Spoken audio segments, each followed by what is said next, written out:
بسم الله الرحمن الرحيم سلام الله عليكم ورحمة الله تعالى وبركاته داودياشينا ku xidhan channelkani aqila official kusoo dhawaada maanta barnaamijkeena oo aan kaga hadli doono fadliga tobanka maalmood ee ugu horeeya ee bisha dulxaj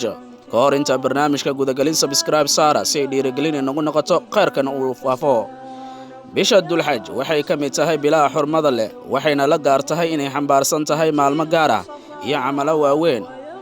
waxaana uu Allah bishan maalmaha ugu horeeya ku sheegay in ay aad u fadli badan yihiin waliba waa uu ku dhaartay taas oo na tusaysa weynida tobanka habeen ee ugu horeeya ee bishani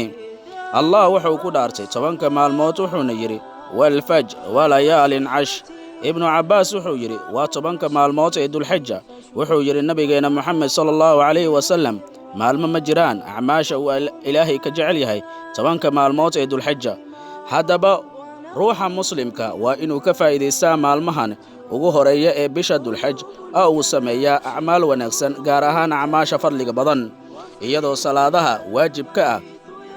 lagu dukanayo jamaacada iyadoo lagu faa'iideysanayo adkaar badan iyadoo lagu faa'iideysanayo tobanka maalin cidii soonta cidii awoodi karta nabigeena Muhammad alayhi salatu wasalaam kama tagi jirin ma yoom ashura inuu soomo tobanka maalin dulxajja bil walba inuu 3 maalmood ka soomaa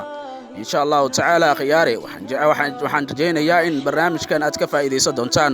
قد هان أنت أيام كسو جبينا برنامج كنا ما أنت أو أنك هذا لنا فضلك tobanka maalmood ee ugu horeeya ee bisha dulxaj inta barnaamijkan midkiisa xiga inuu ku kulmi doono sidaas iyo nabadino nooli kulanti dambe oo xiiso leh